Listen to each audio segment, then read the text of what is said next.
Hello and welcome to Rehab Reels, Conversations on Physical Medicine and Rehabilitation, hosted by Dr. Gwen Soa. My name is Andy Ziegler with the University of Pittsburgh and UPMC. Our featured guest this evening is Dr. Betty Liu, a UPMC physiatrist and an associate professor at the University of Pittsburgh School of Medicine. Dr. Liu utilizes acupuncture and a philosophy of holistic medicine to address treatment approaches associated with chronic pain. She believes that knowledge and motivation are the primary factors influencing positive outcomes for recovery and improvement of health. Dr. Liu is co-director for PM&R Medical Student Education, director of Alumni Relations, and serves as the program director for both the Disability Medicine Clerkship and Disability Medicine Area of Concentration at the University of Pittsburgh School of Medicine. Her clinical interests include acupuncture, neck and low back pain, lifestyle medicine, musculoskeletal medicine, women's health, and mobility needs for people with disabilities. Dr. Soa and Dr. Liu, thank you so much for being with us today. Dr. Soa, the floor is yours. Thank you so much, Andy, and thanks for all of you for joining us again for this month's episode of Rehab Reels. And we have a special treat tonight to hear from Dr. Betty Liu, who, as you heard, has many titles and many roles in our department and our institution. But in addition to her clinical and academic prowess, she also serves as our chair of the Diversity, Equity, and Inclusion Committee, and also our champion for wellness initiatives, where she helps to incorporate wellness for our faculty, our residents, and also serves as a liaison across the entire university and UPMC. She truly practices what she preaches. She shares her calm guidance and mentorship to everyone: patients, staff, faculty, students. And after the year that we've had, it is very important for all of us to attend to our own personal wellness. And so we are very fortunate to have her on our team and by our side through this experience. So today she will share her fascinating work and very meaningful work in wellness and acupuncture. Dr. Liu, please. Good afternoon. Thank you so much for coming to join me and listening to my talk about acupuncture and its link and relationship to wellness. Just some brief background. Obviously, acupuncture has been in practice even prior to being put in print. It obviously didn't just sprout out of nothing. It was first found with written evidence in the Huangdi Neijing, which is translated as the Yellow Emperor tome, which was published in the Han Dynasty, which is actually the first dynasty of China. In those days, not a lot of people are able to be educated or have a ability to read or write. So it was a very big thing that there was written evidence in this particular tome. There was also some text evident in the Systemic Classic of Acupuncture and Moxibustion, and these were all around 220 AD. It basically is the incorporation of the philosophy of Taoism and Confucianism of striving for harmony with self, the environment, and your heritage. All right. So it was brought to the West via Paris, France, when the missionaries returned from China. It appeared in the Western text, The Principles and Practice of Medicine by William Oslo in the late 1800s. It was first translated from French to English in the acupuncture text in the United States by Franklin Bach, the grandson of Ben Franklin. It became more popular and widely known in the United States after President Nixon's visit to China. And this was this was the responsibility of the New York Times newspaper reporter named James Reston, who wrote about his personal experience post-op with acupuncture after he had an emergency appendectomy in 1971. And as you know, if something's not written in the social media, it's not true, but if it is, then it's definitely true. Now, the following statement is the tenet of acupuncture. The superior physician controls disease before any illness has declared itself. The average physician practices acupuncture before the disease has come to its crises. The inferior practitioner treats the patient when the illness is already dying away. So what is the definition of acupuncture? What is it? It's a component of the traditional Chinese medicine that works by stimulating certain points on the body, which are to restore the equilibrium of the qi.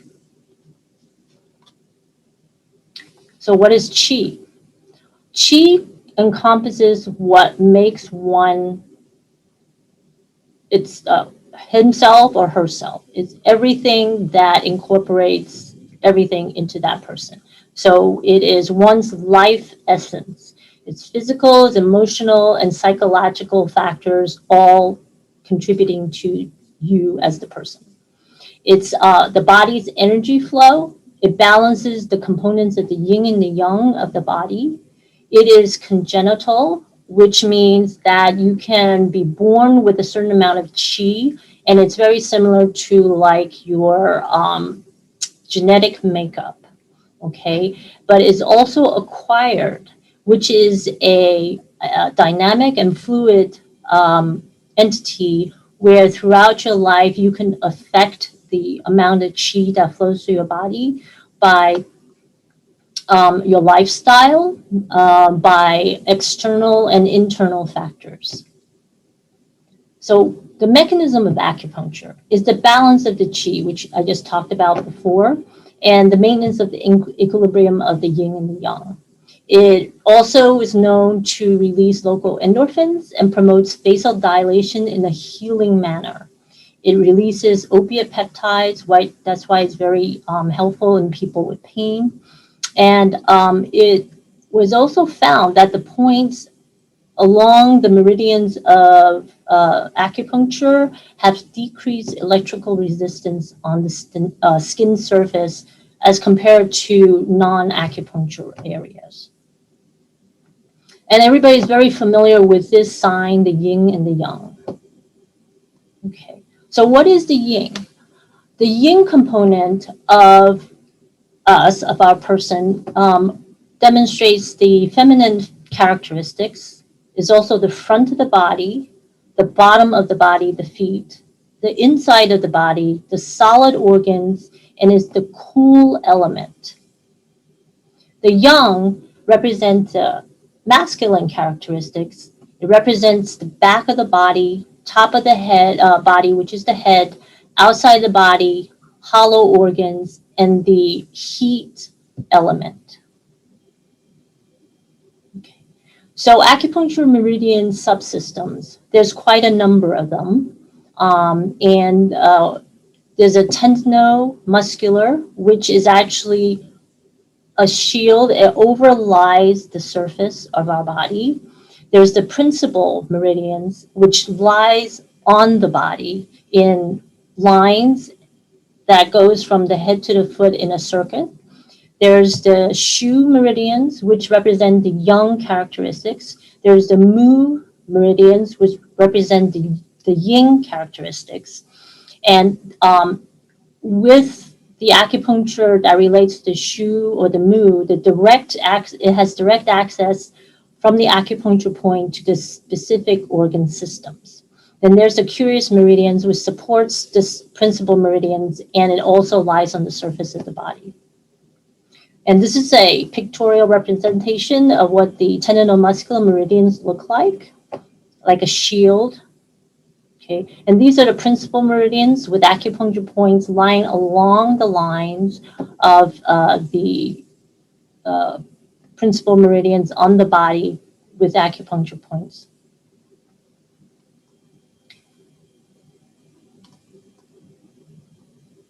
So these are, I put this down here. Sorry. There we go. I put it down here because actually each meridian line represents an organ system. So the small intestine, the bladder, the kidney, the heart. And I put this together is because For you to optimize a treatment, you want to either utilize the couple, which is the bladder and the kidney acupuncture points or meridian system, or augment it with the synergistic organ system, which is, for this example here, is the heart, which is a synergistic component of the kidney meridian. And then you have the other organ systems as well. Okay. There's also other acupuncture treatment methods. The PENS, or the percutaneous electrical nerve stimulator. And looking at this picture, just kind of picture it. This principle is using the dermatomal lines placement along the dermatomal distributions, and it's shallowly placed along these areas and it's connected on the opposite side of the body with a cathode and an anode, and eliciting a flow in that manner. Okay, and then there's the osteopuncture, which is a really deep acupuncture and slightly painful because the points are actually on the cortices of the bones themselves, and the obviously as deep as the bone, the acupuncture points has to be there as deep as well. So as you can imagine, this is not a very comfortable treatment. Now, in addition to the meridian system, there's also acupuncture microsystems, the auricular, the hand, the foot, and the scalp. So the microsystems is a representation of a particular part of the body. At this point is the ear. It represents the entire body in the ear itself. And as you can see, this is a microsystem with the head starting from the earlobe, and then it curves all the way until the toes are at the top of the ear. And each representation of the part of the body is a point on the ear. You can also have it on the hand, the scalp, and the one that we're most familiar with is on the bottom of the foot. This is where reflexology works, and by massaging certain points on the foot, you can treat that organ system. And that's why foot massage is so very nice sometimes. The other way of getting acupuncture treatments is called the 5 phases. And this particular method is used for really addressing medical conditions. And what it does, it uses the 5 elements of nature: fire, earth, metal, water, and wood. And so by balancing these 5 elements, it treats the condition. So by diagnosing using the pulse or the tongue, you see which one is deficient, and then you have to treat certain elements to bring it back to equilibrium in your body. Okay, here's some relative contraindications of acupuncture. With electric stimulation, obviously you want to be careful if you have a pacemaker, if you are pregnant, especially in the first trimester, seizures, and obviously if you have any spinal stimulator. Without electric stimulation, obviously if you have some bleeding tendencies, maybe on anticoagulation, and for both types, any kind of cognitive impairment or combative patient, you just don't treat. And obviously, any local skin issues, for instance, if you have a burn or an open sore. However, I put down relative in those brackets is because it's just you have to use your best judgment. I have personally treated people on anticoagulation without any problems with bleeding. So you just have to be careful and use your judgment. And for the local skin issues, if one limb is affected, you don't use that limb, obviously, but you can use the opposite limb and still get the same benefit.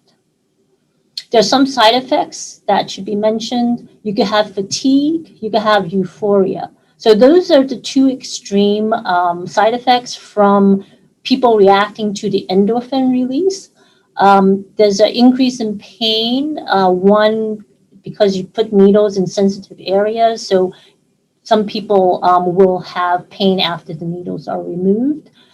There's needle shock, which is a vasovagal reaction when people, if they have anxiety and they're very nervous right before a treatment, from the anxiety, sometimes they faint. The pneumothorax is something to be careful with in the placement of the needles, especially around the thoracic area, where especially in people that are very thin and doesn't have a lot of muscle mass. So there's certain ways that you need to manipulate the needle for even more effective treatment method. One of which is called tonification.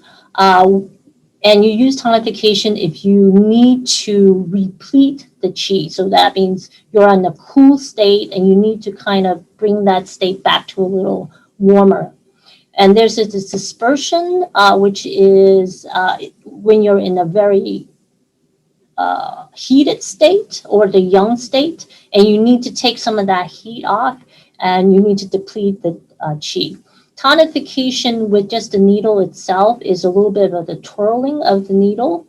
And whereas dispersion is just putting the needle in the acupuncture point and then let it be. It's almost like letting some air out of the balloon. So you put the needle in and then let it be released. There's some methods for tonifications other than manipulating the needle itself. One of which is called moxibustion. It is using a herb called Artemisia vulgaris or the mugwort. It is a deep penetrating warmth. It's applied at the acupuncture points, and it's a tonification method. So there's a couple of ways that you can use the moxibustion. Is you can use the cigar form of the moxa and lightly wave it over the surface of the acupuncture point, but not touching the skin itself because it's very hot. You can also wave and heat up a acupuncture point, or you can use loose moxa and place it on an acupuncture point and light it and let it heat, and that's a direct contact with the skin. Just FYI as an aside, I don't use this here just because, one, it's very smoky, and UPMC probably doesn't look kindly to that. And also it is very pungent, so that it could be not necessarily a nice smell. This method is called cupping. And the method is creating a vacuum in a glass globe, and you apply it directly on the skin along the meridians. Now, the glass globe can include an acupuncture needle in it or not. Another method is just by pumping and taking out the air, as the picture you see on your right, my right, and leaving it on the skin. This is actually a treatment for a young condition where there's too much heat. And the mechanism behind the cupping is to try to suck out some of the heat or too much of the qi and the toxins along with it. Okay, this is just a rendition or a demonstration of what the cupping can look like. It's a little scary looking. It looks like an octopus attacked this young man, but it's not painful at all, speaking from personal experience.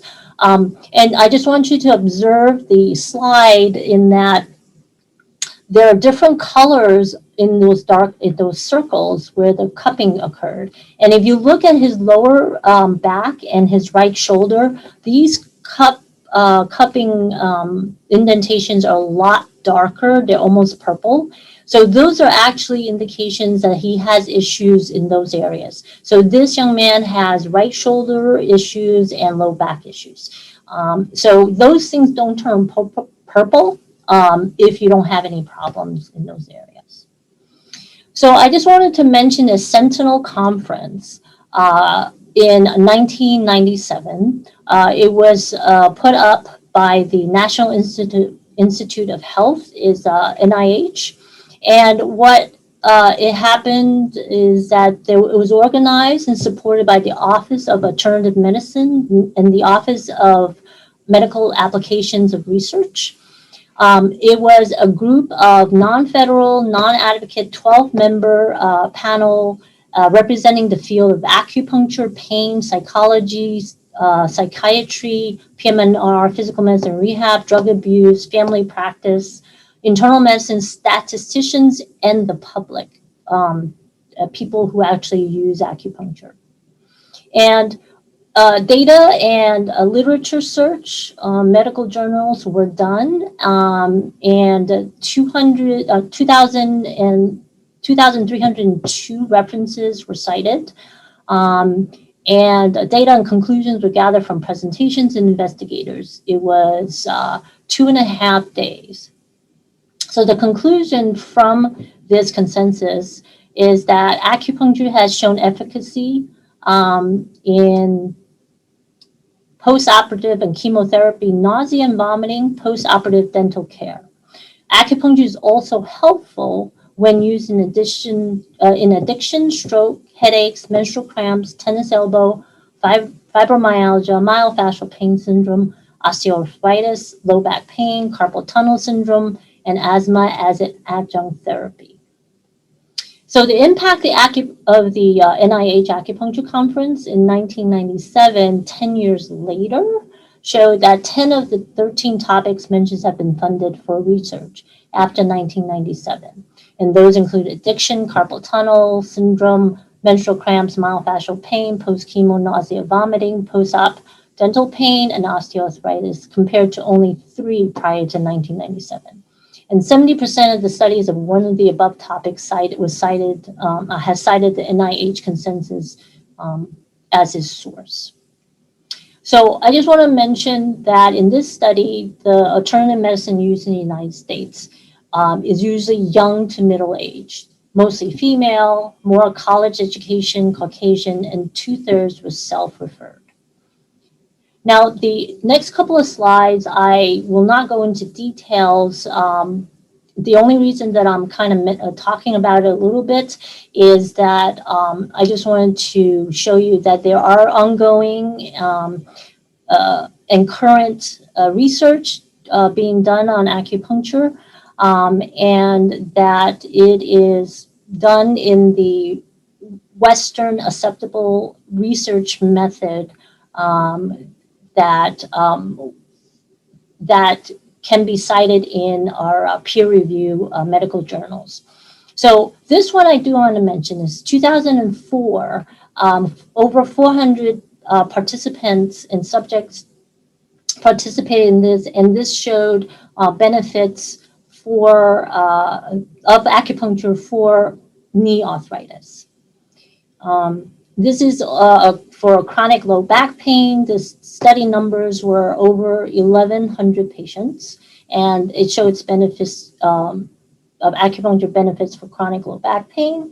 This one was a follow-up also for chronic low back pain for 638 patients for a longer period of time of benefits. There's another 2010 and for low back pain. This one is 2020 in JAMA Oncology showing benefit for cancer pain.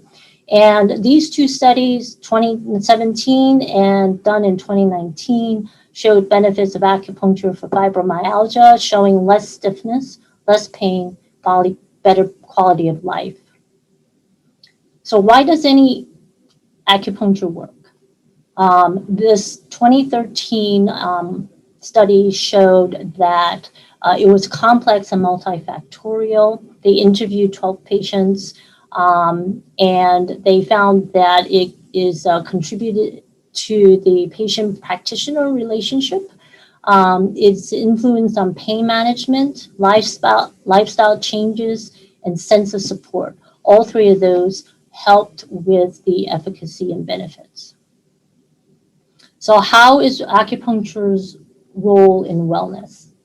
It's a holistic approach. So if I treat you for low back pain, I put the needles throughout your body. The benefits that you get, like the endorphin releases, it doesn't just concentrate on your low back pain. It encompasses your whole body. So, and the philosophy of harmony with nature and self to be healthy is very ingrained as part of acupuncture. The whole body benefits, like I mentioned earlier, and the people that usually ask and get treated by acupuncture is very self-motivated to be involved in their own health and management of their medical issues. So just to bring back what was mentioned earlier about the tenets of acupuncture, this was back in the day in 220 AD. And already the first statement, the superior physician controls disease before any illness has been declared itself. They are already proponing preventive medicine back then, because this is advocating that an acupuncturist should know when somebody, one of their patients needs some kind of preventative care so that they don't progress to illness, because then you become an inferior practitioner. Now, I want to introduce you and have you watch the next 5 minutes my patient, Laura.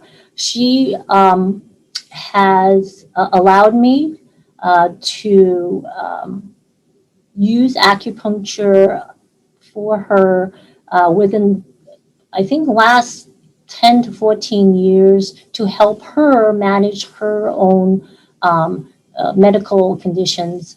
And this is her point of view in her own words.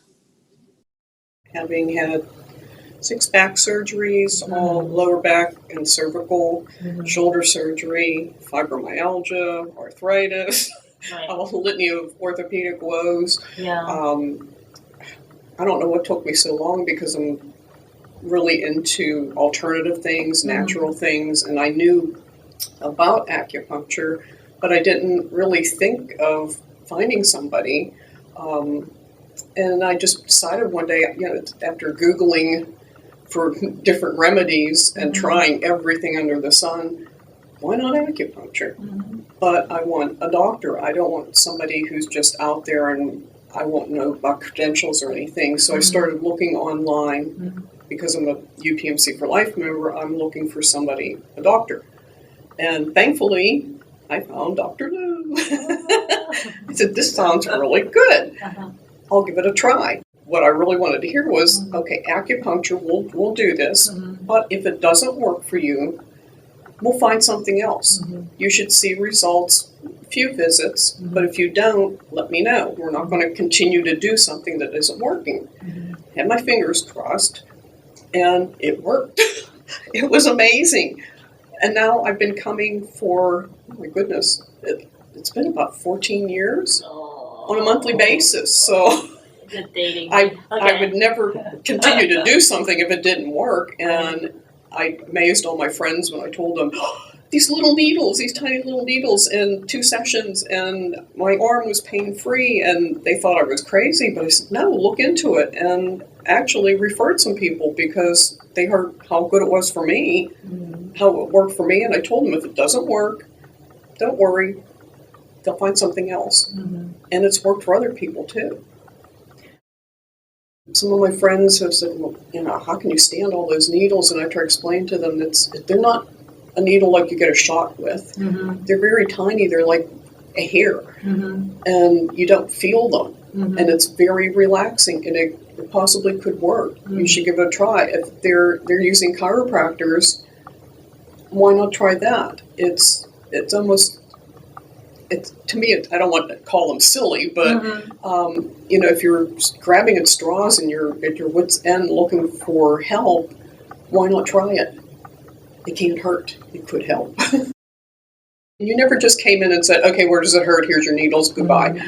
It was always, how are you feeling? Not just physically, but mentally too, which is important. And you got to know me and how I work around the house, and that I don't like to stop and take a break. So you gave me a very good suggestion when I'm working the yard or working in the house. Set a timer, 15 minutes. You work for 15 minutes, you relax for 15 minutes. Set the timer for another 15, take your 15 of relax, then set it again, go back to work. If I didn't do that, I'd be trying to work my way through something all day long and end up completely miserable by my next appointment. And then he would say, what have you been doing? And I knew, like, oh, that's like have the dentist ask you, did you floss? It's like, oh, I don't want to tell her what I was doing. You heard that little voice in your head? Yes, I'd be working in the yard and hear that little voice in my head. You need to take a break. What are you trying to do to yourself? And anytime I've come in full of anxiety, and you've always had wise words to tell me, as well as putting a little needle in my relax spot on the top of my head to make me take a breath, relax. And that's appreciated too. Not all doctors would take the time, and I really appreciate that. I've been blessed that I have found over time doctors that really, they care, not just physical, mental, a whole person. So when you find somebody who treats you as the whole person, that's really important, and it's hard to find these days, especially now with, you've got 10 minutes to tell a doctor what troubles you. But I'm really blessed because I've got doctors that they don't look at their watch. You don't look at your watch and say, come on, hurry up, I got to get these needles in you, I got to go. Next patient's coming in. And that's important to me. Yeah. And that's what you do. Extra benefit is when you're seeing a doctor rather than somebody, because I did notice there are people in town that they're not medical people, but they've trained, I guess, in acupuncture. But if I go to them, they can't write me a prescription if I need one. If I have something that acupuncture is not going to help, maybe like when my sacroiliac was out, I needed trigger point injections. You can do those. You can do the acupuncture. You have other avenues available to help me, where somebody who's just an acupuncture person, they can't do that. So it's kind of like one-stop shopping. First of all, thank you, Laura. That was a great, I chuckle at every time I see it. Acupuncture has been accepted in the Western Medical Organization as complementary therapies for many, for the American College of Physicians, the North American Spinal Society, National Institute for Health and Clinical Excellence, NICE, in the United Kingdom. FDA and NIH approved acupuncture in 1997 after the consensus as compatible to conventional medical treatments for certain diagnoses. And any questions? Thank you so much, Dr. Liu. That was fantastic, and I feel better already. So we do have quite a few questions. I do want to just make a comment that Dr. Liu's patient comments that she shared with us are not unique. Her patients absolutely adore her, and I think this underscores the importance of incorporating wellness initiatives in the care of all of our patients that we see. So quite a few questions coming in. I will start with, I think you've inspired someone, because there's a question about how do you get trained to be an acupuncturist, either in Western or Eastern philosophies? Nowadays, there's a lot more option where they're teaching acupuncture courses. So if you just go online and search, I know they have it at Johns Hopkins. Definitely Harvard has a course. Out west, definitely in Arizona, Colorado, California, many places. So you have your choice, as opposed to when I learned it, it was just starting to become popular. Not all acupuncture courses are specifically for physicians. So if you want that, there's the course that I went through is the Joseph Helm School of Acupuncture, and that's out in the West Coast. And he specifically kind of targets the schedule of the physician, where his schedule is more the flexible, as opposed to you having to be there for 4 weeks or 8 weeks or something like that. Yeah, thank you. So many other questions coming in about different conditions that might be able to be treated with acupuncture. So I wonder if you could comment on spinal cord injury and issues associated with spinal cord injury and neuropathy and your experience in those diagnoses. Yeah, those are tough conditions. Peripheral neuropathy, I do have people with those conditions that I do treat. Like everything else, everybody reacts differently. Same with Western medicine. Some people do better on one medicine versus the other. Same with acupuncture. Some respond well to treatment for peripheral neuropathy, and I guess spasticity or conditions secondary from spinal cord, and other people's do not. I think there's still a lot of unknown. And again, like Western medicine, we don't know everything. Why some people respond, why doesn't. Maybe it speaks of the congenital Qi that you inherited, or the acquired Qi that you have. So to answer your questions, for some people it works. And along those lines, you mentioned the variability in different diagnoses, but what about variability in terms of time to see results, number of treatments that someone might need? Is that condition specific, person specific? Not as much. It is a consensus, I think, across the board for all acupuncturists that after 3-4 sessions, and each session, if there's no response, you kind of change it a little bit. If after that you don't even see one iota, or maybe just a couple of hours of change, most likely then it will not be something that would be helpful. Mm-hmm. Yeah, thanks. What about age? Is age a factor in people's response to acupuncture? Not at all. Although I'm an adult acupuncturist, there are acupuncture for kids. And I have treated adolescents where, they're not going to fight me with the needle coming at them. They actually respond much better and quicker for some reason than the adults. Maybe it's because of their youth, they can, rejuvenate faster. But that has been my experience. Mm-hmm. But everybody responds, if they're going to be responsive. So it doesn't matter. You could be 100 and you can still have benefits. Yeah, thanks. So there's always a little bit of plasticity in the system. Yes. Yeah. Well, that's good. It's good to know. Yes. So there's a question about insurance coverage for acupuncture, and maybe if you could comment on that, and what, if any, other barriers you see to getting acupuncture treatments? Yeah, insurance definitely is a barrier, especially if you're on Medicaid products or Medicare products.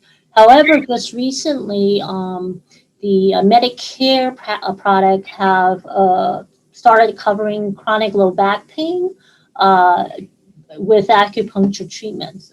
They kind of limit to every 12 sessions or something, but at least it's a start. This is unbelievable that some federal funded places actually cover. VA, depending on your active military status or something, they also cover acupuncture. The third-party payers, not as much, and it depends on which third-party payer and what part of the country. So in the East Coast and the West Coast, they're more likely to be covered because they actually have a alternative medicine part of treatment that you can opt into, whereas in the mid-Atlantic, Middle West, the products are not as open to that. So that's why when I mentioned the people that use alternative medicine are usually people that are college educated, a little higher socioeconomics, because a lot of it's out-of-pocket expenses. Yeah, thanks. Hopefully that's a barrier that'll be addressed as we start to look at health disparities and how some of these important treatments can really make their way to everyone, be available to everyone. What's your thoughts on acupressure, and in particular acupressure mats that could be used at home? Maybe if you either can't, have access to acupuncture or can't make it into the clinic. Oh yeah, I mean, if it works, and the only thing with I could see in acupressure maps is that everybody's different size, right? Even within male and female and within the gender, because if you have a mat that's for 6 feet person, the 5 feet person is not going to get the right pressure. So there's that consideration. Acupressure works just as well as acupuncture. So if you've got the right point and you put pressure on it, it works. The only thing is that you have to keep putting pressure on it for 15, 20 minutes. So if you can do that, and you could only do it on certain spots, obviously, because you can't do too many places and apply pressure, then it does work. So acupressure does work. It's just limited in the amount of points that you can use. Yeah. Have you used that on auricular acupressure? Yeah. Before. Yeah. Yep. That works. And there's acupressure for the nausea, for anybody with motion sickness.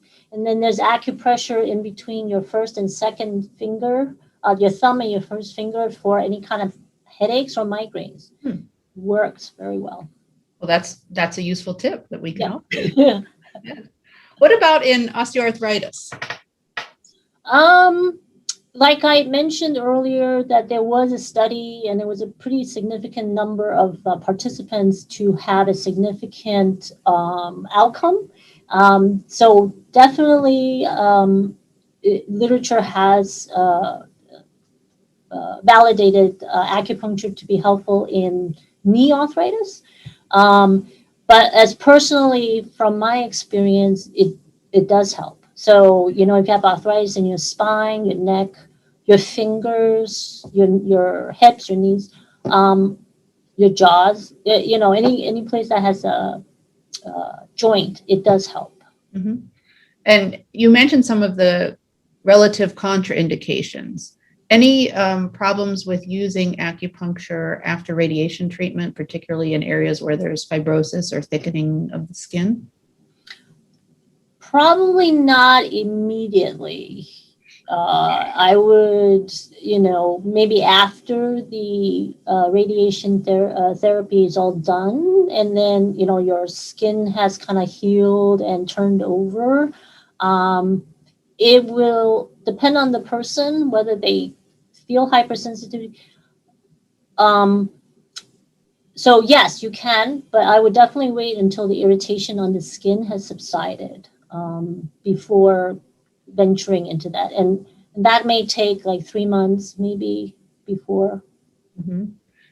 And you mentioned some of the effects on euphoria or fatigue. What about anxiety? Is that something that you commonly treat?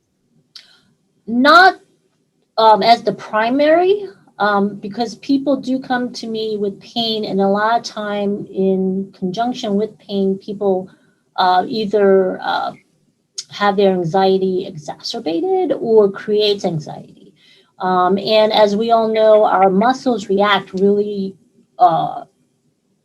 concomitantly with our mental state, right? This is where the holistic thing goes in. So everybody who is in pain, I treat for anxiety. I give them the calming, the calming talk, and I also give them the calming points, because we all know that once we're calmer, we are less tense and our muscles are less painful. Yeah. That's really helpful. What about menopausal symptoms? Things like hot flashes. Acupuncture? I think this is a little hidden gem. I've had people I treated for hot flashes who are very happy. So for the people that it works on, it does work for perimenopausal, and the sleep disturbance that goes with it as well. And you showed some of the meridian lines. There's some questions about digestive disorders or Crohn's or IBS. Is that responsive to acupuncture? It does. It does respond to that. If a person, it will respond to acupuncture. Yes. Mm-hmm. Great. There's also a question about you had mentioned several different types of acupuncture with osteopuncture and the electroacupuncture. What about dry needling or combining acupuncture with laser technology? Any thoughts on that? There's laser acupuncture where the laser focus on an acupuncture point. You apply it to the acupuncture points. Those work very well for children. Anybody who has a fear of needles. They work well with animals because there is animal acupuncture. Yeah. And the dry needling, I practice very frequently just because of my background as a physical medicine and rehab doctor. And sometimes there are spasms as the cause of the people that come to see me for pain and all that stuff. And so with my background, and I am able to locate and determine that this is actually a muscle spasms. So in addition to putting acupuncture points, I also target local areas with the acupuncture needles and just kind of dry needle that. There are like over 200 points in just the meridian acupuncture. There are so many other points that's called extra meridian. So whether I hit some points when I'm dry needling or not, I don't know. But it kind of helps when I do a conjunction with the acupuncture. Mm-hmm. And your patient that commented spoke about the long-term benefits that she's had with acupuncture. I wonder if you have patients where you see either a plateau or a clear stopping point, or is it common to see people that respond to long-term treatment? Yes, I have had patients who plateaued or kind of becoming shorter and shorter duration of benefits. So when that happens, I dig a little deeper. I don't continue. So that's when my MD hat goes on. And I found that if there's a new problem that occurred, for instance, like a low back pain, right? It was doing fine. Then all of a sudden getting less and less benefits, then I will consider maybe there's something else going on or there's something more going on. So, order the right diagnostic tests. And a couple of instances have found that they have re-herniated or there's a new herniation. And the other thing is when I give people acupuncture, I always tell them that they also have to do other things. Mm-hmm. It's not the end all be all magic bullet type of thing. You have to, if you need to lose weight, you need to cut down on your smoking, maybe eat a little better, definitely kind of right exercise. Because if you don't kind of add all the other things, then the acupuncture is not going to work eventually. And I have seen that done when people don't, do that. Mm-hmm. Well, that sounds like an overall wellness prescription, right? Yes. Excellent. So we've talked a little bit about age differences and differences in different conditions, but you showed some data that suggested the majority of complementary medicine users, particularly acupuncture users, are women. Is there a differential gender effect in terms of responsiveness, or why do you think that might be? My theory is I think women has a tendency to be more self-aware of issues with their body, and they seek help, I think, more earlier than male, who may have a tendency to kind of just, ignore things. And again, I'm generalizing, not disparaging any males out there. But the other thing is, I think the female might be, again, I'm not generalizing, a little bit more open to trying other things, like alternative medicine, acupuncture, things like that. Interesting. Well, it's certainly important as we think about personalizing medicine and patient preferences in terms of their treatments. It's a very important consideration that we have to But the response, male, there's no gender difference in response. Interesting. So getting back to patient preference, perhaps. Yeah. Interesting. Well, so I have to ask a probing question. You showed some information on some studies, some of which showed equivalence with sham acupuncture, i.e., I presume needles that aren't puncturing the skin. Why do you think that would be? And is that suggesting that there's an acupressure effect, a placebo effect? How might that be playing out? Yeah, those are good questions. And I think the result of those studies are all very interesting.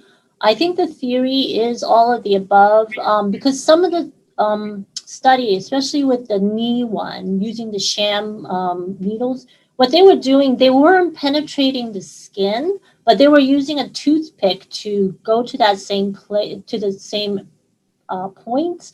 And so they were putting pressure on it, so simulating like people thinking that they are being needled. Mm-hmm. So that in itself, they are activating the acupuncture points because it's acupressure that they're applying.